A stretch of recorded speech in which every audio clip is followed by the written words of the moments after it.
Hide your kids. That's the focus of tonight's angle. Now, it's often said that the children are our future. And of course, that's exactly why the left wants to take them from parents who don't buy into their twisted agenda. Everywhere you look, in myriad ways, forces are working overtime to undermine parental rights and their Judeo-Christian values. From teachers' unions to gender activists to Biden's vaccine pushers, we're seeing a concerted effort, backed by some of the biggest financial interests out there, to indoctrinate our children into a dark mindset of anti-Americanism. Now, this new normal requires the undermining of American history. It involves teaching concepts directly at odds with the ideal of the nuclear family. Now, on the COVID issue, government and so-called public health experts are trying to force your kids to get injected with an experimental COVID vaccine, whether you want them to or not. As the angle revealed last night, the Biden administration is about to take their pressure campaign to your doorstep. We are going to continue to press to get 12 to 18-year-olds vaccinated, to continue to work with communities where there's lower vaccination rates. That's one of the reasons we initiated these strike forces to go into communities and work with them to determine what they need. Strike forces? President Xi must be very proud, that language. Now, but today, HHS Secretary Becerra took it to an even more sinister level. Biden's vaccine militia will apparently be asking household adults questions about the family's vaccine status, and God knows what else.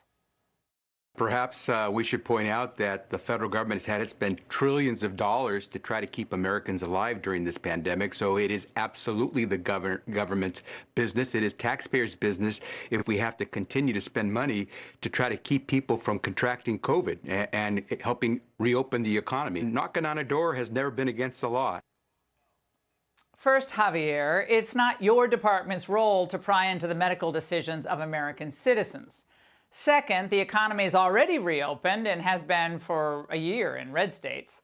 Third, we trust parents, not the bureaucrats who've misled us consistently, to make important family health decisions. Now, Republican officials are already pushing back, and this is great. Missouri's Governor Mike Parson politely told the feds to take their vaccine evangelization elsewhere. And the Arizona AG, in a letter to President Biden, raised the issue of medical privacy, writing, "I will not tolerate such intrusions within Arizona. If Americans are on the fence about taking the COVID-19 vaccine, it would be most inappropriate for bureaucrats to single them out, regardless of motivations or intentions." Now, the White House is claiming that it's not going to keep vaccination data, a database, and that all door knockers are just going to be volunteers, so don't worry about it. But given their raw obsession with vaccinating kids who rarely get ill from COVID, no wonder few trust them. Now, things are so bad in my old home state of Connecticut that parents there are suing to enjoin a new law that requires kindergartners to be vaccinated even if it violates parents' religious beliefs. But when it comes to directly violating parental rights, D.C. takes the cake. Now, in a story we brought you last night, new legislation there allows children as young as 11 years old to get any vaccine, including COVID-19's, without parental consent. The attorney representing the father who's suing D.C. in federal court over this appeared on the Ingraham angle last night. The law actually requires the doctor, the school, the health insurance company, and the health department to all actively conceal from the parent that the child has received the vaccine. This law is not only encouraging lying, it actually mandates by law an elaborate scheme of lying to their own parent. Unbelievable. Now, it's not just Connecticut and D.C. subverting parental rights. Alabama allows 14-year-olds to get the vaccine without parental consent. Oregon allows 15-year-olds to get it. And in Rhode Island and South Carolina, you can get it at 16. Now, this is just unacceptable. None of these states allow tattoos for those under the age of 18 without parental permission, but they're allowing minors to get an experimental drug?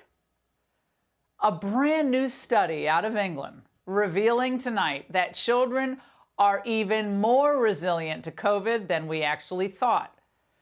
Some 99.995% of the 469,982 children in England who were infected during the year examined by researchers survived.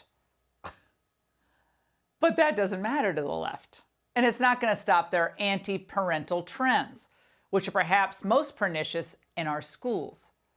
Now, if kids aren't being bombarded by nonstop hectoring on race and white privilege, they're being forced to read sexually explicit books with little to no literary value.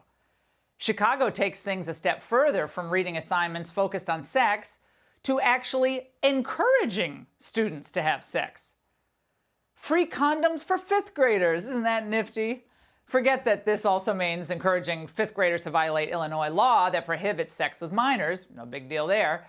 But parents, I gotta say, don't worry, because the experts say that condoms in elementary schools will stop the bad stuff from happening.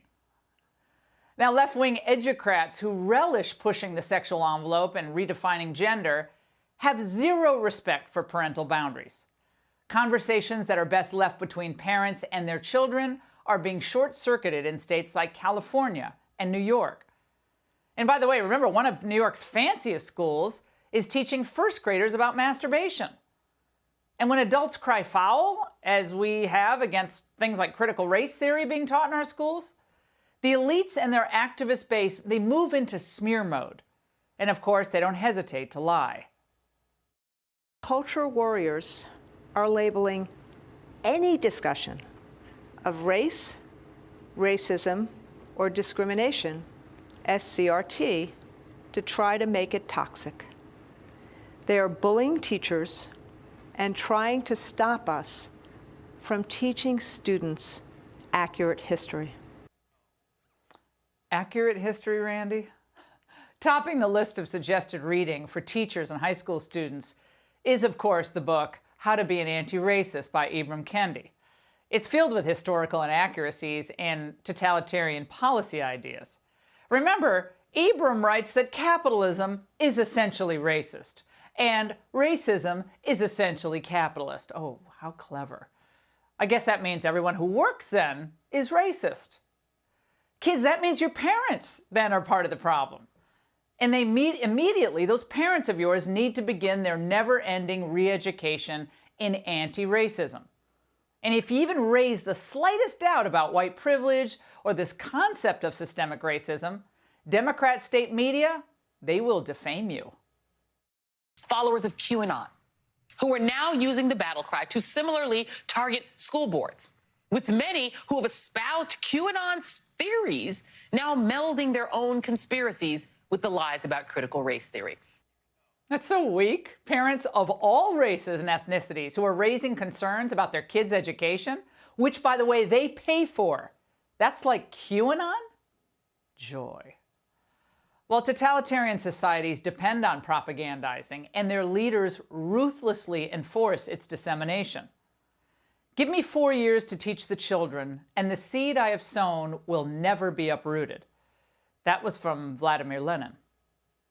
We can't afford to give our would-be cultural totalitarians 4 more weeks with our kids, let alone 4 more years. And that's the angle.